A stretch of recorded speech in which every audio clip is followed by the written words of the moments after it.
कैसे हैं आप? राधे राधे गुरुजी। जी राधे राधे।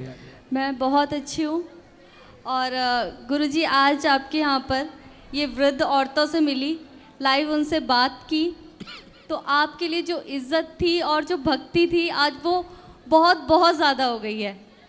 क्योंकि जब उनसे बातें की और उनसे पूछा तो सारी इतनी खुश थी कि बोल रही थी इतना खुश तो हम अपने घर पे भी नहीं रहते थे। तो आपके लिए जो इज्जत थी वो बहुत बढ़ गई है दिल में। यहाँ की रसोई का दर्शन किया आपने? हाँ जी बिल्कुल किए। यहाँ 25 से 30 हजार लोग पर डे भोजन करते हैं। 30,000 लोग पर डे। अभी आपने देखा होगा लाइन लगी ही हाँ थी। वो लाइन सुबह से लेकर रात्रि के 11 बजे तक चलती है, टूटती नहीं है लाइन। बहुत अच्छा गुरुजी, अच्छा लगा यहाँ आके और मैं चाहूंगी कि मैं आगे भी यहाँ हमेशा आती रहूं। बिल्कुल स्वागत। एक सवाल भी है आपसे। बोलिए। जैसे कि गुरुजी मैं कलाकार हूँ, हरियाणवी एक्ट्रेस हूँ। एक्ट्रेस हैं। और कई बार क्या होता है कि कुछ ट्रोलर्स होते हैं, कुछ काफ़ी लोग हैं। आप क्या क्या फिल्मों में भी काम करते हैं? मैंने फिल्मों में भी किया है, लेकिन मुझे पहचान हरियाणवी गानों से मिली है। मैंने काम हर मीडिया में हर रीजनल सॉन्ग्स किए हैं। गाने गाते हैं?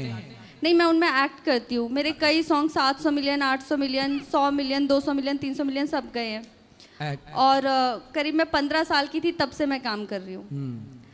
तो काफ़ी लोग चाहने वाले भी हैं, लेकिन कई बार क्या होता है कि काफ़ी जलने वाले लोग कई मीम्स मार्केटिंग करवाते हैं जो अगेंस्ट होते हैं, मीम्स बनवाते हैं, अलग अलग कुछ लिख कर डाल देते हैं, कुछ भी जो अगेंस्ट होते हैं जलने वाले लोग। तो मेरा सवाल ये था कि उन्हें मुड़कर जवाब देना चाहिए या फिर उन्हें इग्नोर करना चाहिए? एक कहावत याद कर लो, हाथी चला बाजार, कुत्ते लगे हजार। हाथी अपने मस्ती से जब चलता है ना तो कुत्ते भौं भौं करते ही हैं। इसलिए कुत्तों को क्या जवाब देना, कुत्तों को जवाब देने की जरूरत नहीं है। अपनी मस्ती से अपने लक्ष्य की ओर आगे बढ़ते चलने की जरूरत है। Thank you. कभी लड़ाई झगड़े में मत उलझो। कौन मीम्स बना रहा, कुछ भी कर रहा है, देख तो आपको ही रहा है। हाँ जी, बस मैं यही सोच के थोड़ा शांत हो जाती हूँ, लेकिन कई बार दिल में बहुत बेचैनी सी होती है कि परेशान ना होइए, आप बस अच्छे काम करते रहिए, आगे बढ़ते रहिए। लोगों ने किसे छोड़ा? क्या माता सीता को लोगों ने बोलने से छोड़ा? लोग खाए बिना रह सकते हैं पर बोले बिना नहीं रह सकते।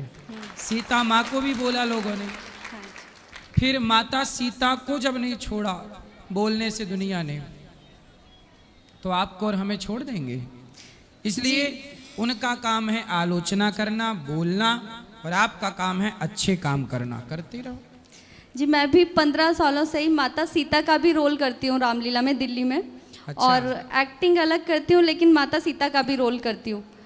तो तब मुझे ज़्यादा दुख होता है क्योंकि मैं जो रोल करती हूँ उसको मैं पैसे के लिए नहीं करती कभी, पर मुझे लगता है कि मैंने कुछ गलत नहीं किया, फिर भी कई बार मीम्स ऐसे बनाए जाते हैं तो दुख हो जाता है थोड़ा सा। लेकिन हाँ, अब जो आपने बोला ना तो शांति मिली है। तो सीता माता का रोल करती हैं, तो कुछ सीता माता के रोल के टाइम पे जो बोलते हैं वो बोल के बताइए, क्या बोलना होता है उस टाइम? डायलॉग? हाँ, मैं वो डायलॉग बताती हूँ जो सीता माता ने हनुमान जी को दिया था, आशीर्वाद। अच्छा। हे हनुमान, दी शक्ति तुझे, दी बुद्धि तुझे, दी युक्ति तुझे, दी भक्ति तुझे, दी मुक्ति तुझे।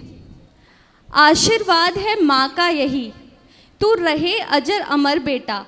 रघुनाथ तुम्हारे साथ रहे, तू रहे सदा अनुचर बेटा। श्री रामचरित के पन्नों पर तेरा भी नाम महान हुआ। श्री रामचरित के साथ साथ तू भी प्रसिद्ध हनुमान हुआ। अब जहाँ भी राम मंदिर होगा वहाँ राम दुलारा भी होगा। सीता लक्ष्मण के साथ साथ ये हनुमत प्यारा भी होगा। वाह, सुंदर। धन्यवाद। और कुछ कहना है? बस गुरुजी, अब आती रहूंगी आपसे मिलने के लिए हमेशा। आइए, स्वागत है आपका। गुरुजी को कोटि कोटि प्रणाम जी। गुरुजी, मैं अभी आया था आपके पास पर्सन लेके। तो गुरुजी, मुझे ये जानना है कि क्या मतलब शादी में माता पिता की राजी होना जरूरी है क्या? बिल्कुल, माँ बाप की राजी मर्जी होना बहुत जरूरी है। आ जाओ। अगर माता पिता में से माता राजी है, पिता राजी नहीं है, पिता राजी है तो माता राजी नहीं है। तो ऐसा क्यों करना है कि एक राजी है और एक राजी ना हो? क्योंकि दोनों की राजी से जब आप पैदा हुए तो दोनों की राजी से विवाह भी होना चाहिए ना। हाँ जी, ये तो बात है। हाँ, देखिए वहाँ। और कुछ कहना है? खुश रहिए।